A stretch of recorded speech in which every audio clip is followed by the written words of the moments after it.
Happy Thursday. Welcome here to another edition of Husker Online Headlines. Welcome, Husker fans. Welcome, Purdue fans. Welcome, Michigan coaches possibly spying on us, Steve Sipple. That's been the story of the week in college football. Might be China, might be Michigan.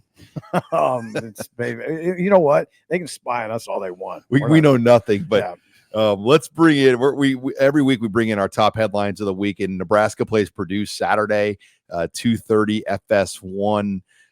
And we thought we'd just go right to the source, to the straight source to get the scoop on this game. Our longtime friend, On3 colleague from Gold and Black, Tom Dienhart, joining us here on Husker Online Headlines. Tom, first of all, are you going to do your annual stop at Runza? I know that's like your go-to thing. I look forward to the annual Tom Dienhart tweet from Runza when you hit town.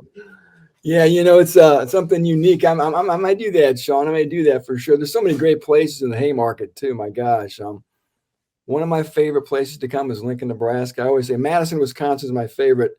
Lincoln's right up there in my top 5 as far as great campuses and just a fun vibe right around the stadium and whatnot. They got a great setup there, as you guys know. It's kind of a nice thing to say. It's nice. Runs on a cold day is good, by the way.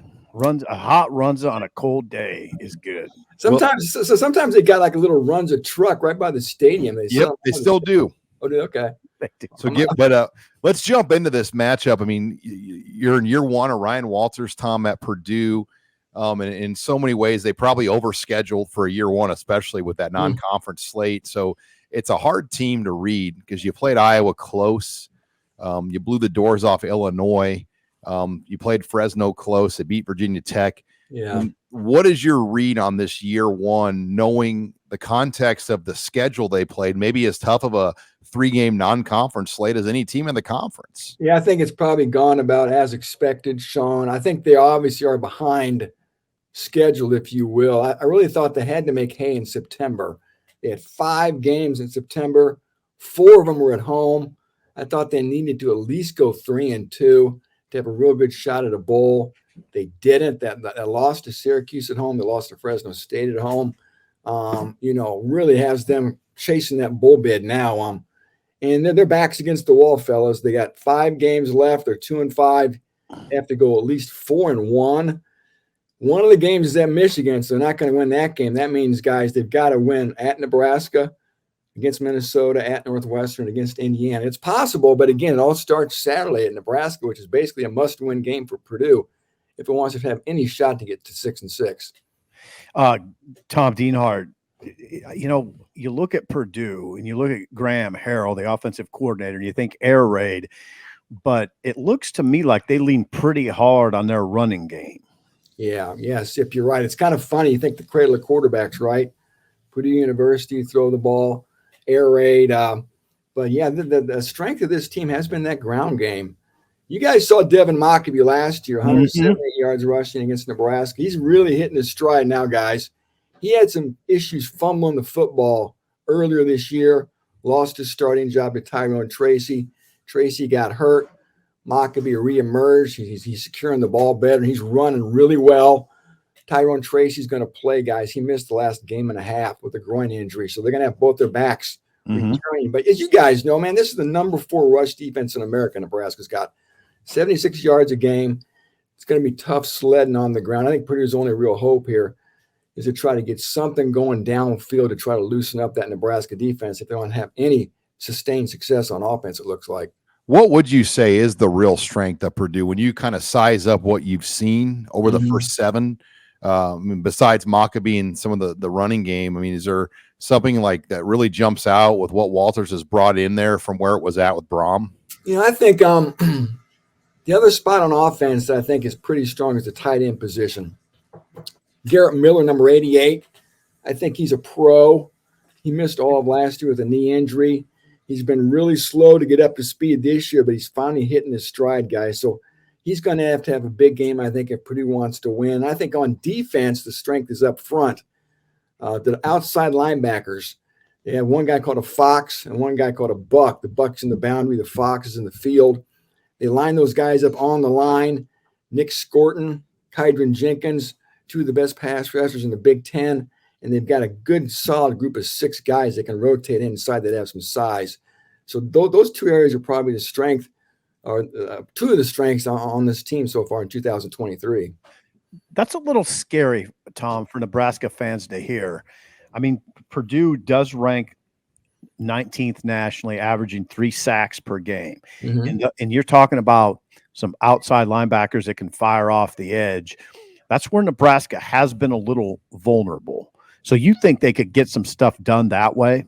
They could, talking to Sean and listening to Matt Rule's press conference, I'm aware of the injuries that Nebraska suffered on that offensive line. Three starters are down. So, I think Purdue could have some success there. I was writing some stuff today and on some other radio shows, and the more I thought and talked, the more this game reminds me of the Purdue at Iowa game a couple of weeks ago. Iowa's offense, very pedestrian, not many big plays, very much a quarterback who's got to manage games. And there's one thing Purdue couldn't let Iowa do, guys. They couldn't let Iowa score easily, and they gave up about a 70-yard touchdown run. That was the difference in the game. And they've got to make Nebraska earn everything it gets. Don't give up any big plays. Make them march down the field. If they can do that, maybe Purdue has a chance to steal this one. Oh, Purdue will have a chance to steal it, and they will. I mean, this is going to be a close game, Tom, in my opinion. Now, a big part of this, which we haven't hit at all, is Hudson Card. Yeah. Hudson Card is the Purdue quarterback, 60% passer, 1,617 passing yards, 7 TDs, 5 picks. Not setting the world on fire, but looks pretty capable to me. Yeah, he's been solid, Sip. He hasn't blown anybody's doors off. All winter and all spring, they really were effusive in their praise for Hudson Card. And he seemingly does check all the boxes. We just haven't seen it all so far. And I think some of that, guys, is because of the personnel around him. Mm-hmm. His receiving core, for the most part, is pretty pedestrian. There's no Charlie Jones. There's no Rondale Moore. There's no David Bell. There's no real difference makers here. There's one guy who may fit that label, Deion Burks, number 4. Bruce Feldman always puts out that list called the Freaks, and he had Deion Burks on that list. So he's got that potential, but, man, I'll tell you what, there are stretches where he disappears. So I think that sort of hurt Hudson Card a little bit. He's been banged up too, guys. He really got hurt on September 30th against Illinois. Almost didn't play against Iowa. Got into the Ohio State game, so he really benefited from having this bye week.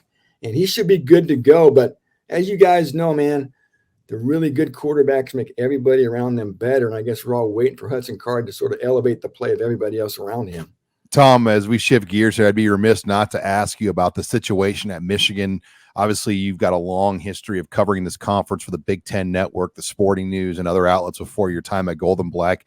You talk to a lot of coaches. You know a lot of people in the industry. What is your read on this situation right now in Ann Arbor? Yeah, it's almost like it's almost like fiction. It's almost like it's hard to believe it's even happening, right? I guess in the end, you wonder, there's a lot there. There's a lot of smoke. There's got to be some fire. But in the end, you wonder if there's going to be really any punitive penalties against Michigan when it's all said and done. The wheels of justice at the NCAA spin awfully slowly, guys, and they seem to be a pretty toothless, a pretty feckless organization right now. Will the Big Ten step in and do anything punitive right away? I don't know. There's a lot of very unhappy Big Ten partners with Michigan, but would they dare sanction a golden child like Michigan? So I don't know. It's the one thing here you do lose for sure if you're Michigan and Harbaugh, if it matters to them or not. It's just your reputation, and you kind of have that tinge and that haze and that taint to this season that could end up being attached to it. And we'll see down the stretch, but it's been a crazy storyline to watch all this unfold and get more of these details. I know this is just your opinion, but is this something that could derail Michigan? Is it big enough for that? I mean, I have my own opinions on it. What do you think? Yeah, you wonder if it's if it could be a divisive force, Sip, or if it could be a circle the wagons moment. I guess I bet you Michigan uses this as a rallying point. Hey guys, they're out to get us. They're out to get us for these COVID violations, and now they're out to get us again. They hate Jim Harbaugh. So that's my guess, my sense. Harbaugh is probably going to spin it like that, and let's show them, right? We don't need to steal signals to dismantle teams. That would be my guess here. Michigan's going to try to rally around this and use it as a point of emphasis and a real reason why I can go out and maybe still run the table here. Yeah, when you look at the Big Ten, do you think Michigan's the top team by far? If you were squaring them up against Ohio State right now, would you peg Michigan number one in this league still right now? Probably the most complete team, Sean. More complete than Ohio State. I think Ohio State's offense, the quarterback play in particular, kind of leaves me wanting a little bit. I think the defense is excellent at Ohio State. The thing about Michigan is who they played. Just a couple weeks ago, I think it's still the case, guys. Their best wins against Rutgers. I think Rutgers is the only team they've beaten with a winning record, if I'm not mistaken. So again, I guess they've been great and they've taken care of business. There's no doubt about that. I guess I'm waiting to see them do it against a quality opponent. But yeah, I think if you were to just kind of look at their rosters, well, I think you'd have to give Michigan maybe a tip of the hat as being the best team, the most complete team when you look at all three phases of the game. Yeah, just one more from me. How do you handicap this West? Yeah, God, man, does anybody care? You know what? Probably. I think with the way Wisconsin escaped last week in Champaign, 21-7, going into the fourth quarter, they scored 18 points with a backup quarterback away from home against a coach and beat them. Wanted to beat them, and they found a way to win that game. So, and given what happened to Iowa on that same weekend, that back-breaking loss at home, obviously in the Florida-Rosedale game, I guess I'm still leaning toward Wisconsin. I know, of course, the Badgers lost already at Iowa this year, but I think in the end, Wisconsin's still a more complete team. I think they're the better team. I think they probably are the best team in the West. Tom, on schedules for future, have you heard anything on dates? Like when we're going to get dates?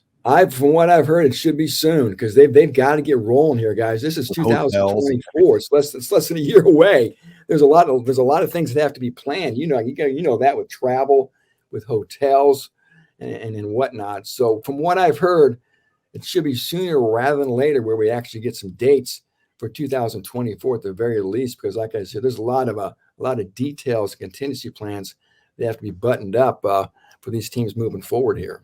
Yeah, I worry. I'm curious about things like Michigan, Ohio State. Like, are they still going to play them the last weekend of the year? Because there's always a chance then you could repeat that matchup the next week in a conference championship game in this new format. Is this going to be a flex model with dates where they change it every year to make sure each weekend has the right amount of games for the three networks that they want? There's a lot of intricacies to this with an 18-team league they probably have to think about. Yeah, I'm not sure of all those dynamics, but you're right. It would be fascinating to see if they do have some flex models available and how it's going to be divvied up between the networks. So you're right. But again, they've got to get some dates penciled in here to start at the very least. And it's going to be a brand new world next year. Going to be very exciting. Purdue's one of the few teams that does not go west for a conference game next year because they already had a game scheduled with Oregon State. So they're going to Corvallis for a non-conference game. And the Ducks are coming to Purdue. So I'm kind of excited, guys. It's going to be fun. I love those schools out west. 4 great ones. You guys have been out there. They're just great venues and great fans and great programs. Well, Tom, looking forward to seeing you Saturday. We appreciate the time here on Headlines. Hey, I always appreciate it, guys. I love it and look forward to it. All right, Tommy. See you Saturday. Our good friend Tom Dienhart joining us here on HuskerOnline Headlines. Before we get to our next headline, HuskerOnline Headlines brought to you by Bauer Underground. They're helping shape Nebraska's infrastructure future, and they're looking for new members to join the team with positions for laborers, equipment operators, aerial linemen, and foremen. Bauer Underground is searching for the best in construction. Visit BauerUnderground.com to learn more about career opportunities and industry-leading benefits, including competitive pay, employer-paid health insurance, dental, disability, vision, and life insurance, 401k match, new top-of-the-line equipment, and a clothing allowance. No experience in underground utility construction? No problem. Bauer will train the right people in the field, giving you the hands-on experience that you need to build a long and rewarding career. Want to learn more? Visit Bauer Underground on Facebook to view their testimonials from their current Bauer teammates, hear about their experiences, including their company tailgate parties at all Husker games and tickets they offer their employees in the skybox. They take great care of the employees at Bauer Underground. They're family-owned with work sites across Nebraska. Wherever you live, Bauer has an opportunity for you. For more information, like Bauer Underground on Facebook or visit BauerUnderground.com. Come start your new career today. All right, let's dig back into Tom Dienhart. A lot of ground covered there, but just the must-win nature of this game really jumps out to me for Purdue, knowing that they have Michigan in their final 5, and they essentially have to win all 4 of what would be perceived their favorable matchups to get to a bowl. Yeah, because they're not beating Michigan. They don't have enough. They don't have enough steam to hang with Michigan, I don't think. No one really does right now. There's a couple things that if you're a Nebraska fan that should be concerning. You glossed over it a little bit. I mean, you look at the Fresno State loss. It was only 39-35. Fresno State 6-1. That's a very good Fresno State team that struggled with Purdue. You can downplay Virginia Tech, but I wouldn't. Purdue went to Virginia Tech and won 24-17. And Virginia Tech is 2-1 in the ACC. They've righted themselves a little bit, Virginia Tech. So I look at that, and then 44 against Illinois is 44 against Illinois. They put 44 points on Illinois. This will be a much tougher game than Northwestern. I do think the weather will help Nebraska. Why? Because the defense, and it's not going to be conducive to throwing. And they run the ball well, right? But Nebraska's great against the run. I think Hudson Card. That's a good point. He'll run it a little bit. Yeah, a little. But I think wind and colder conditions help Nebraska. I think you might be right. I think this running game will. I know maybe I'm talking up Purdue a little too much here, but I think that running game will test Nebraska. I'm not banking on Nebraska just shutting Purdue down. Like they didn't shut Northwestern's running game down. They didn't. I mean, they allowed the one run. Northwestern got a little bit done against Nebraska.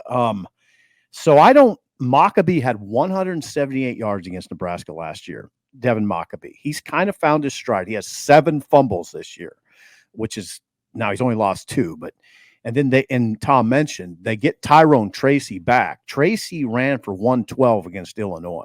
That's a good duo. They're better at running back than Nebraska. Let's just be clear on that. Okay. And they're better at quarterback than Nebraska. So this is tough. This is not an easy game. I know the record 2-5. I don't want to make it sound like they're great, but come on. This game's going to the wire. Well, they're kind of like 2021 Nebraska. They overscheduled a little bit. They've played an extremely difficult slate. I mean, really, you could argue all 7 of their opponents, because I look at Fresno State as really a Power 5 team. I mean, they're not, but they're close. I mean, they've played essentially 7 Power 5 games. Right. So you're right. And then the other thing, and I know I'm throwing out things that would make Nebraska fans nervous. I'm just getting you prepared. Those comments that Tom made about their outside linebackers being a strength, and the fact that Purdue ranks 19th nationally with 3 sacks per game, and you have Teddy Prohaska starting at left tackle for the first time this year. I'd watch that. I'd watch Teddy's feet. How is his feet? Is he moving well? He's going to get tested. So is Benhart. Those outside linebackers, that's the strength of their defense. It's not a great matchup in that regard for Nebraska. Well, and Ryan Walters has traditionally been a single high safety guy, bring 5. He'll drop his safety 30 yards. He's so far back, it looks like a mistake. Like a punt returner. It looks like a mistake. Like what's the guy doing back there? But when you're single high, it's like the ultimate safety. Right. Exactly. And they're going to make you win one-on-one blocks. Yeah. If they're going to bring 5, everyone's got to hit the block. And they could be vulnerable against a QB run. And I think that's the key too. But will they confuse the tackles for Nebraska or these new linemen? I think that when you see a starting line with 3 new faces out there that haven't started all year together, I think there's some communication gaps. The good news is the game's at home, so I think they'll be able to communicate here, hopefully see things better. But Ryan Walters is a very good defensive coach. He's going to bring a package off a bye that's going to be different than what's been seen. Yeah, I mean, listen, I'm picking Nebraska to win. I'll give the score at the end, but it's going to be rough sledding. Hold your prediction for Saturday. Yeah. This is going to be rough sledding. It is. Not going to be easy game. Now, if it is, I'll be the first to admit on Saturday night I was wrong. But I think this game's going to the wire. And by the way, we do have a post-game margarita sponsorship for you again Saturday night. I'll be darned. Jay Swizzle Sticks bringing the tacos and the margaritas. Tacos and margaritas is a great combo. And he just I think we're gonna give a shout out to his local construction business, but he is the unofficial. And hey, we're going back to Indy for that Cincinnati game. We didn't even hit on that. 2025, Nebraska will open the season in the El Toro Bowl. They should name it that. I don't know if El Toro. I don't even think El Toro cares, understands, knows, but we do. Yeah, we love it. We're going to call it the El Toro Bowl. Yeah, I'm not sure the El Toro's. The El Toro Classic, like remember the Eddie Robinson Classic, the Kickoff Classic. This will be the El Toro Classic in Lucas Oil Stadium. There's nothing about El Toro that suggests sports bar or sports fan. No, there's like a Mexican rodeo on the TV when you go in there. They don't have like, American games on in there when you go in there. But they have extraordinary margaritas. Hey, I want to hit on what he talked about with Jim Harbaugh too. Oh yeah, Harbaugh. Yeah, that situation. I mean, it's like a 30 for 30 playing out here. There's going to be a lot of things that we learn down the road about this thing. I mean, the intricacy of the operation, what we're learning, or the lack of intricacy is what. Like the amount of lengths they went to. Right. That's brazenly, openly. I mean, Connor Stallions has his Venmo account public. I mean, this was an example, Sean, of bad cheating. The NCAA, as it is, largely toothless, is not equipped right now to bust good cheaters. Good cheaters get away with stuff. But bad cheaters get caught. If you have holes in what you're doing. Yeah, Michigan, brazenly stupid in this. That's what I'd say. This is an institution that fancies itself as this Ivy League football power. This looks bad. This is a bad look for Michigan. See, like, wouldn't you, if you're buying tickets, like, wouldn't you just kind of work with a broker privately and that, or just somebody where your name's not on the invoice? It just looks bad. Now, Tom pointed out that they could use this as a rallying point, and they could. I also could see this pissing off the assistant coaches. Jim Harbaugh's fine. He's got $1 zillion. He's going to make $1 zillion, probably, maybe push him. This might push him into the NFL. But Sean, as you know, the assistants don't benefit from that. Well, no. So now you got a bunch of assistants, Sean, going, hey, are we going to get fired? Or is Jim just going to leave? Is Jim just going to, no, they're not going to get fired over this. I got to back that. I got to back up the train a little bit. But Jim could leave. And Sean, that doesn't mean he's taking all those assistants with him.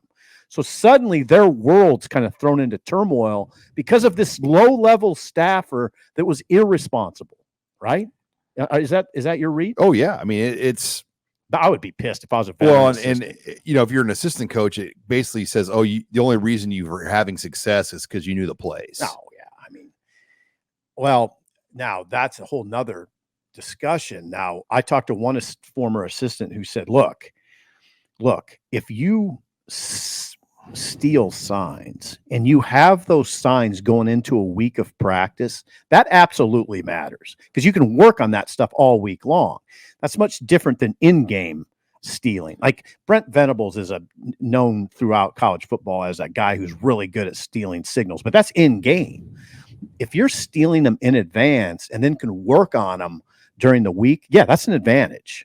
That's a competitive advantage. And I think you think about Nebraska when Frost was here, they didn't play that one year. They almost beat Michigan. It was a lot of no huddle, a lot of hurry up stuff. So signs don't come into play when you get up to the line of scrimmage and go. Right. But when you get up there and look back and forth and change things back and forth, that's where Michigan had an advantage. And unbelievable. I mean, I know Matt Rule is not going to like say what he knows or what they thought. How much do you think now when they look back at it, Michigan knew? It wouldn't have mattered, as we know. No, I wonder, though. I know I'm with you on this. I wonder about that. Because if you check to the perfect call to your check, and all of a sudden these runs that should be working for something aren't getting you anything. It makes you wonder a little bit, for sure. And all their runs were like good runs. Like they were getting like 6-7 yard type runs because they were checking into the right calls. Yeah. The one other thing I'd add is Deion Sanders, I thought, made a good point. I mean, he said Michigan could send its playbook to a lot of teams and it wouldn't matter. They're just going to, because what's different about football than baseball? It's where they steal signs as well. Well, what's different about football is a physical game. And Michigan can just tell you, hey, we're going to run a toss sweep, and you got to stop it. Well, you got to stop it. And sometimes you can't. I mean, come on, Sean. There's all those stories about Nebraska used to go to the line of scrimmage and tell the guys what they're running. Well, and Tom Osborne one game had a student manager hand the opposing coach, hey, these are some of the things we're probably going to do in the second half. Oh God, I didn't know that. I didn't know that. I never heard that. I forget what game it was, but it would have been like 97 probably. Yeah, this is a very interesting discussion Michigan's created, but I don't think it would be comfortable within those walls at Michigan. I don't think it would be. I think it could create problems. And yeah, I do think it could be a distraction for Michigan going down the stretch. It will be interesting. I was reading some of the comments here on the Wolverine.com, and they do a great job. And, Chris Ballas has had a lot of, he said there's virtually no chance of the Big Ten banning Michigan from the Big Ten title game this year. Oh, I wouldn't. Yeah, I'd be shocked by that. But, after this year, who knows what the penalty could be. But again, scholarship reduction penalties are a joke because of NIL. Well, and why would you punish players in this situation? I wouldn't think there'll be scholarship reductions. This would have to be it could be a deal where Harbaugh has to sit out a full year or something. Well, he'll be coaching in the NFL, so it won't matter. Yeah, but do NFL owners want to put up with him? Oh God, of course they would. Well, the Vikings didn't hire him. He's won wherever he's gone. The Vikings turned him down. Yeah, I'd like to know the inner workings of that. He'll get a job in the NFL. He went out to that Minnesota job thinking Sean, you really think you have trouble getting an NFL job? Really? I mean, he hasn't got one yet after that Niners job. I'm sure he's had opportunities. He's won everywhere he's gone. At San Diego, everywhere. I mean, took a team to the Super Bowl. What I noticed about the NFL, though, is the head coach doesn't play as much. It's about the players in the NFL. It's not always about the coach. I mean, no, of course it's about the players. I mean, the head coach's job is just to kind of. This is one of the top 5 coaches in the world. I mean, I still think he comes with a lot where not every ownership and general manager wants to work with him. Yeah, there's that, but come on. Well, we're not talking about Neil Brown here. I mean, we're talking about Jim Harbaugh. But he put his name out for NFL jobs recently. Didn't get him. Well, he didn't get the Vikings job. I mean, I don't know. Remember, Michigan at that point re-upped. So, I mean, I don't know how badly he wanted it. All right. Before we move into headline number 2, HuskerOnline headline, or headline number 3, HuskerOnline headlines is brought to you by Caldera Lab. I want to tell you about Caldera Lab. I've been talking about it all football season. It's a great product, skincare product. Taking care of your face is just as important as brushing your teeth. Just about anything you do, and Caldera Lab offers an easy, quick way to do it. 94% of men that have used Caldera Lab have shown results, improved results from using the product. It's an easy 30-second process in the morning, 30-second process before you go to bed. And we've got a great special right now for our HuskerOnline users for Caldera Lab. Go to calderalab.com, use promo code Husker, and you'll get 20% off your order with this exclusive deal for our HuskerOnline listeners. That's calderalab.com, promo code Husker for 20% off. Caldera Lab, and it's excellent skincare product here that we're pleased to have sponsor us here on the HuskerOnline show, and we're still waiting for Steve Sipple to get going in the Caldera Lab experience. You're starting to sway me a little bit. I'm trying to get you on board. Yeah, I got to shave first, though. I got to clean myself up for the second half of the season. I mean, it's a lotion essentially. Yeah. It's not like we're going through like a full facial here. It's like you put a little facial. I mean, it's simple. It's simple. It's like aftershave almost. I mean, It's really easy to do, and it's a great product. Yeah, but today is the day I kind of started listening to you a little bit more on this. That's great that you listen to me. Yeah. All right. Let's get into headline number 3 now. Headline number 3: Can Tony White's defense continue to carry this team on its back? And I think if Nebraska gets to a bowl, Steve Sipple, they're going to have to. That defense is going to have to be, what carries Nebraska. Isn't it something what's happened? I mean, you think about it. They're 5th nationally in terms of run defense, holding teams to 2.55 yards a carry. 5th nationally. They're a top 25. They're a genuine top 25 defense. They're doing it without bona fide stars. There's some guys that are kind of trending that way. I'd say up front mainly Polar Bear, Nash Hutmacher, and number 9. Come on, Sean, help me out. The name's escaping me. Ty Robinson. Those two guys are playing really well. So you have Polar Bear and Ty Robinson up front, and you add in young guys. This infusion of young talent they've had with Prince Will and Cameron Linhart, with Blaze Gunnarsson. That they got a formula, and then the linebackers are playing really well. The 4 or 5 linebackers that they go with are all dudes. Sean, I never would have guessed in August that the front 6, the front 7 would be as good as this. Well, and just the way they interchange pieces, like Jamari Butler was a jack. Yeah, Jamari Butler. He's a D end. Yeah, I should have mentioned him. Prince Will Umanyalan was a D end. Now he's a jack. He's a jack. And we've seen Mekhi Bayer play jack. He plays linebacker. Just the inner workings of how these guys can move around. And then you can just say, oh, James Williams, we're going to play you 9 plays and be a pass rusher. I mean, just the buttons they're pressing. Like Bayer, they saw him flash on special teams against Minnesota. Next week, they put him on defense. He made plays. So they're pushing the right buttons, which we just haven't seen that done very well over the years at Nebraska, where I think there's been almost a fear of failure to just throw new faces out there and just kind of stick with the old and don't change up, don't sub. And it creates a culture where guys on the bench think, well, I have no chance to play.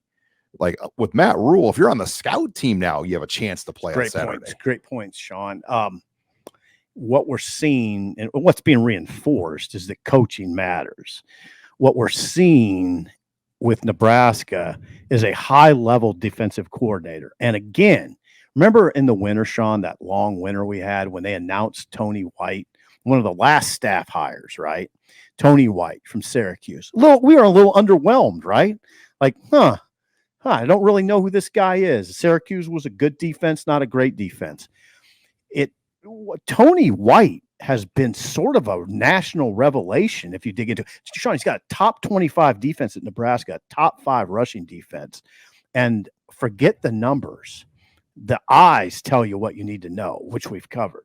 They get look at that picture. See that picture right there, Sean? Multiple hats to the ball consistently. And when teams try to throw those little junk swing passes out in space, devour them. I mean, they just eat them for lunch. They devour them. Yeah, they're really good about shutting off a team's really good player. Smoke. Think about Isaiah Williams, how he hurt him on that opening drive. Then he wasn't a factor. Snuffed him out from there. That little guy at Louisiana Tech, Smoke Harris, which the press box for some reason fell in love with. I still, for the life of me, didn't see it. Michael Severe, I know, was listening to our show. He was like leading the Smoke Harris train all week. He had 76 yards. I mean, what? That's nothing. They snuffed him out. I mean, they did a great job against him. So I'm sort of I didn't see this coming, Sean. I did not see this coming to the defense. I knew they'd be all right, but this is, Sean, come on, we're talking about maybe the best defense in the Big Ten West right now. It's right with Iowa. Well, and they have a plethora of guys that can rush the passer now. And Nash Hutmacher, I think, is the X factor. When you have somebody in the middle that can take up 2 or 3 people, everybody else benefits. Ty Robinson's taking up. And Ty Robinson's taking up 2 or 3 people. So when those 2 guys can command 3 or 4, it helps everybody else. I'm so glad you mentioned Jamari Butler. I left him out of that. Well, he was hurt early, so that's why we didn't see him at like Minnesota play early. If you've noticed, they talk about Jamari Butler now kind of like they talk about Tommy Hill. They really like him. I mean, that's a guy who's kind of hit his stride, Jamari Butler. So yeah, they got something going. But Sean, I'm going to tell you something now.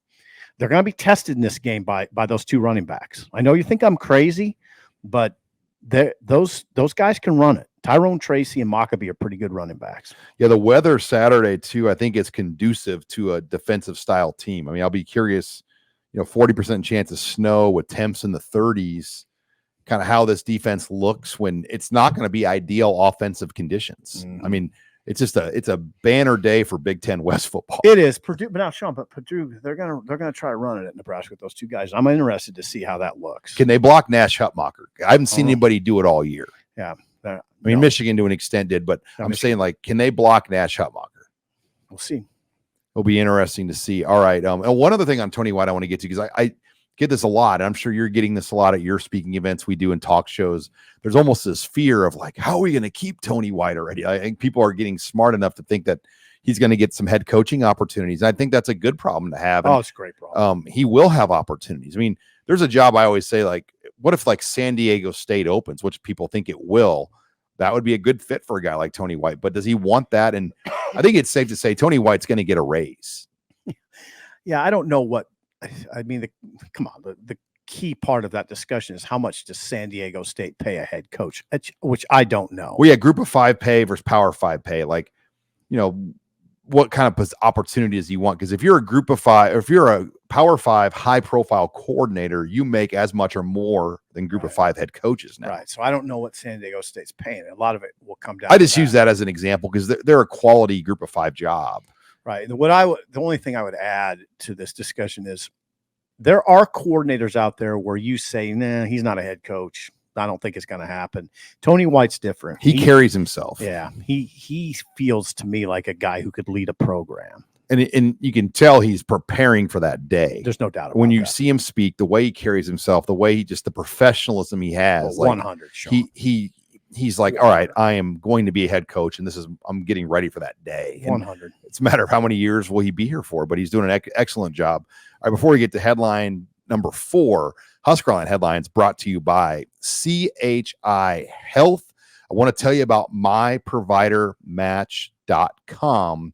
I love my provider at CHI Health Clinic, 40th and Yankee Hill Road over here. Did you know that CHI Health has created an online quiz to match you with the provider that matches your personality? And for you, Steve Sipp, I don't know if we could find the correct provider. I'm sure they have somebody that would be a great fit for you, though, at CHI Health. Not sure what you mean by that, but go ahead. It's that easy. Go to myprovidermatch.com, answer a few questions, and be matched with a provider who understands your health goals, including primary care and women's health providers, pediatricians, and cardiologists. I go to Dr. Johnson over there, and I'm actually going to go see Dr. Tyler Evans this week for something over on 40th Yankee Hill. So they've got a plethora of things there, and they have a great, immediate care program where it's 7 days a week, and it's till 8 o'clock at night. So they have so many great services offered at CHI Health. I go to the 40th and Yankee Hill Clinic there, but there are locations all over Nebraska. If you want to find the right fit, just visit myprovidermatch.com and get matched up with the provider that fits your personality. Thanks again to CHI Health for sponsoring us here on the Husker Online Headline Show. All right, headline number 4, and let's get back into recruiting. Some news has happened as we were in show. Yeah. Running back Kewan Lacey commits, but we'll hit on Grant Bricks as well. But let's first get to the news on Kewan Lacey. Announced his decommitment officially here on Thursday. And you knew this was going to be a battle. You hope that Nebraska's early trust and relationship would win out. But now Alabama's involved. He's going to visit Alabama. Florida's heavily involved. Ole Miss, Lane Kiffin, was at his school about 2 weeks ago. So the walls kind of began to cave in on Kewan Lacey for Nebraska. And unfortunately, he's now reopened it. And there's always a chance Nebraska can get him back. But I think when he's getting these newer teams engaging, he wants the opportunity to probably see a few places. The question is, signing day is coming up. So there's not a lot of time from now until mid-December to go see some new places. I would imagine he's going to take a few visits now. If you're Nebraska, though, Sean, and you know this game better than I do, you keep hammering away at him, right? Oh, yeah. I mean, it's not a loss yet, right? It's not a loss. It doesn't look good at this point, but yeah, and he came to the Michigan game. He was up here for the Michigan game recently. Right. But can they get him back in Lincoln again? Even that's going to be the challenge between Maryland and I doubt it. I mean, I don't know if they're going to get him to be able to get back up here again, because I would imagine other places are going to get him on trips now. But I think once Alabama offered him a spot and a visit, that really changed a lot of things. Yeah, and you remember when he committed, what I said about him. He just looks like a Big Ten back. The way he's a tough inside runner. Not that he can't run outside, but he's a. You know what I really have appreciated about Well, there's a lot of boxes that Rule checks in my mind, and one that's not prominent but still significant to me is he recruits Big Ten running backs. He doesn't recruit Sun Belt scat backs here. I mean, you saw Isaiah West in here on Saturday night. Isaiah West comes in here from he's Philadelphia, Philly kid, and you saw him, Sean. He's 5'11", 210, and you look at his film, and he's just hammering people between the tackles. Oh, Wisconsin's all over that guy. He looks like Wisconsin, Penn State, Nebraska back. That's what he looks like. Old school Nebraska back when Nebraska had dudes that would take on tacklers and drag them. That's what you need in this league, and that's what Rule's recruiting. God bless him. Maybe you can get Lacey back. I mean, I just hope they keep hammering. Well, Brian Munson, our own Brian Munson, was at Kiwan's game last Friday. Yep. And had a promising interview with him. And Kiwan at that point was still committed and said the reason he wants to go to Nebraska is because he knows he'll be a factor here next year. Mm-hmm. I mean, he knows that. Mm-hmm. But what if he could be a factor at Alabama or Ole Miss? Hard to compete against Alabama. I think you can compete against Ole Miss. Yeah, it just Ole Miss. It just depends on where he wants to go. I mean, does he want to be in the SEC? I mean, Alabama's one thing, Sean. Ole Miss is another. Okay, but he's in Dallas. Yeah. And think about some of the teams now in the SEC. Right. Oklahoma, Texas, Texas A&M, Missouri, Arkansas. 100. I mean, there's a lot of regional drivable trips there for his family. Yeah. So there's a lot there now in the SEC. Yep. That makes it a fit, and obviously it's Alabama. Yeah. All right, I want to get on this one too. Grant yeah. Bricks. How about this strategy by Nebraska? This on Wednesday, they decided they want to get Grant Bricks' attention, just make a statement for Grant Bricks. Selvin Trucking, who drives the semi-truck for Nebraska, our old long friend Monty Selvin. You know Monty, right? Yeah, I know Monty. I've known him for years. Monty drove the rig up to Logan Magnolia in the morning, and they parked it out there all day until practice ended. How'd Monty get home? Well, he drove his truck home. They just parked. Yeah, and Monty stayed up there all day. Oh, okay. He's not still sitting there. No, after practice ended yesterday. Okay. When Grant Bricks and his teammates were done, but it created like just my tweet and the On3 recruiting tweet of that thing. It generated over 1.5 million views. Oh God. Well, it's a good idea. I mean, it is. It shows commitment, and it keep us on. Got people talking. Got some attention. Now, some Oklahoma fans were naturally like, "Oh, desperation! What a cheap thing to do." But Will Compton had great comments about it. Matt Leinart, a number of national people weighed in. I like it. But that's Rule. I think he's out of the box. And we have a picture of the truck here from my tweet earlier. We'll get it up here in a second. But it was just an interesting thing. Now, Grant Bricks still continues to be hard to read. There's the truck right there. That's the look. That's where it was. Yeah. That's a nice looking rig. Right in front of the practice field. Look at that rig. And evidently people were coming up, Nebraska fans in the area came out there to see it and take pictures around the truck. Yeah, that's a good looking rig now. Okay, so Bricks is pretty much down to K-State, Oklahoma, Nebraska. Pretty much. Yeah, and again, would you put anybody else in that conversation? K-State, Oklahoma, Nebraska. No, I mean, those are the three. Alabama was once in the discussion, but I think those are the three that he's zoned in on. And, Logan is basically in the Omaha metro. It's right over the river. His mother works in Omaha. I mean, so like they have a lot of connections where Nebraska makes sense. But Oklahoma folks really feel confident about where things stand with them right now. So Grant is extremely hard to read, and you just wonder what the holdup is because if he hasn't been on trips all year. His last visits he went on were in July. You just wonder if he's just doesn't. It's hard to tell these coaches no. You get to know them, you form relationships, and it's. I just wonder a little bit if he struggles with that. He just can't tell. He doesn't want to tell these guys no that he's formed these strong relationships. And On3 has him ranked in their top 100, 57th, which he would be the highest ranked recruit in the class. Okay. Now he's a tackle too. So they got some guards in the class, right? Some guard type linemen. Yeah. They need a tackle. This is big. You get the number one player in Iowa, the number one player in Nebraska in one class. That'd be good. That's the kind of stuff you need. Yeah, it will be interesting to see just the timeline because I think everyone's wondering when's he going to make a decision, and what did the truck thing? I don't know if that made an impact, but it got his attention. There's no doubt. Like, wow, these guys really. You know what? doesn't do any harm. No. It ain't going to hurt your chances. I mean, I don't know if his personality is such that he would think it's a big deal. But again, I go back to this. It's aggressive. It's out of the box, and it's not going to hurt you. All right, before we get to headline number 5, Husker Online Headlines is brought to you by Underdog Fantasy. We have to take a quick break to talk about the official fantasy partner of Husker Online, which is Underdog Fantasy. Underdog is super easy to use. You go on the app, you pick whether your favorite players will have a higher or lower stat total than what is listed. You do that with 2 to 5 different players, and you're in business. If you go 5 for 5, you can go 20 times your money. For example, watching this Thursday, you may want to put an entry in between Tampa Bay and Buffalo here on Thursday night. Say you like Josh Allen and Stephon Diggs to go higher in the stat total and Baker Mayfield to go lower than his number. You create an entry with those 3. If it hits, you win the money. We see a lot of you downloading Underdog, using the promo code, having fun with it. We'd love to see that. If you haven't checked it out, check it out today here, because when you sign up, your first deposit will be doubled up to $100 using code Husker.